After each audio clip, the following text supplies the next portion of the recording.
On average, every single one of the people that you employ in the company is working around 48.5 minutes extra a day. They've done the maths. Yeah.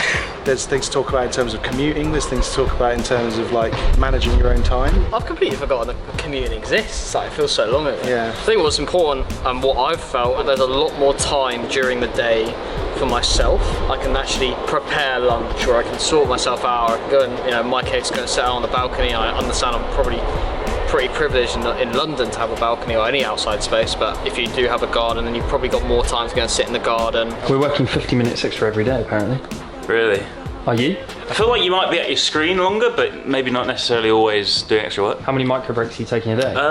It's hard to really quantify it, because I can leave the room and then I'll be chatting to Hobbs or Harry or someone for like 5 or 10 minutes, and then you kind of slip back into your routine. Before Goat, I work from home anyway, so I'm quite used to the idea of stepping away from your laptop for 5 minutes here or there every hour to kind of get away from it all, yeah. Do you find yourself taking those little 10 minutes? Oh, always. And I'm But you never were able to do that in the office in the same way. So I've got the deep Irish guilt. I feel guilty about almost everything. So whenever I take 15 minutes that I could have probably been cracking on ahead with the next bit of work, I do feel guilty, but then you do come back refreshed as you would be when you came back from lunch or something like that. I found it so valuable. It's the first time in my working career that I've been able to take 10 minutes off during the day and just think about stuff.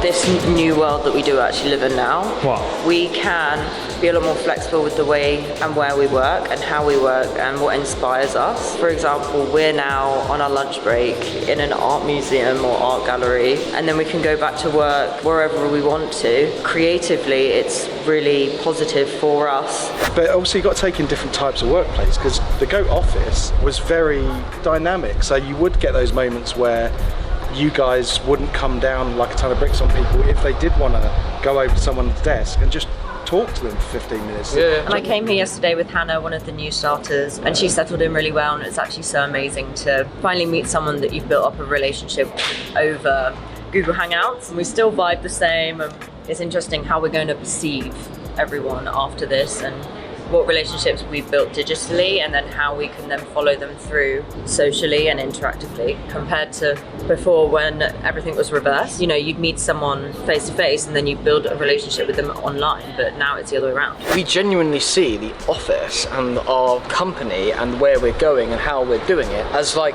one of the best opportunities you can have as an employee. And marketing school, essentially. As yeah, well. exactly. And therefore, you're in now.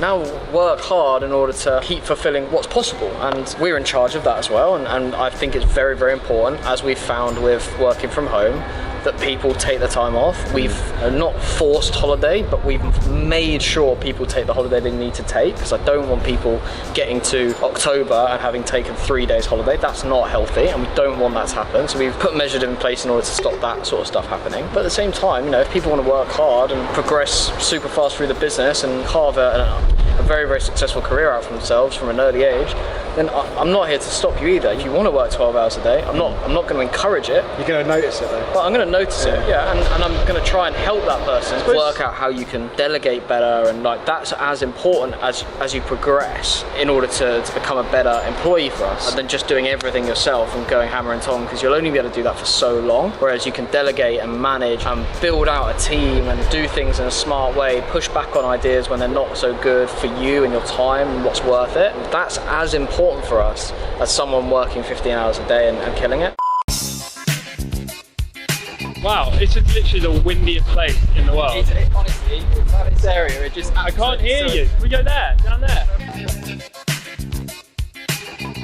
What's going on at the moment is we're relying a lot on obviously other people giving us reports on time, and I think it's slightly different now working from home. I'd always used to be able to just like kind of stand over Sam Fowler's shoulder and be like, oh, could we nudge like so-and-so, could we nudge X, could we nudge Y? With some of the stuff it's kind of always on, especially like with the way like the lockdowns come about. So for example, when we first came into it, it was very quiet sport-wise, as we all know, it all stopped. But I mean now it's arguably it's bigger than ever, and we've got the Champions League that's actually starting today. We've got a couple of bits that I've just finished, come down from now working on for the Champions League tonight. Trying to balance the time in the day is pretty tough, because as I said, we're relying on people to sort of send us reports as well to kind of evaluate how we're performing internally, so we can then evaluate how we're going to attack the next day, basically. So some days it's okay, because some days we'll have really, really reactive clients who will send us our reports first thing in the morning. So that means we have all day to sort of analyse the data, sort of attack how we're going to message the content that day. But is there anything you can do to urge your clients to send them early in the morning? I think just purely because of how much there is going on at the moment in sport and how often there are fixtures, I think it is vital that we do get it as early as possible.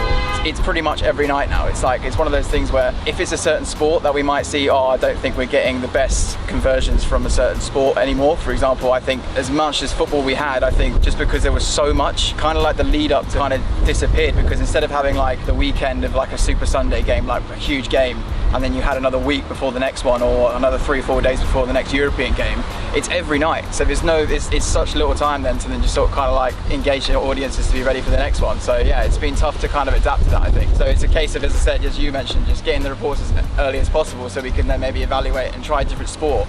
Like I've had a couple of our guys, our influencers recently have tried the World Championship snookers, but again, just changing it up, because we've had so much football, having a different sport to digest and potentially bet on might help audiences kind of convert, which actually has worked with a few cases.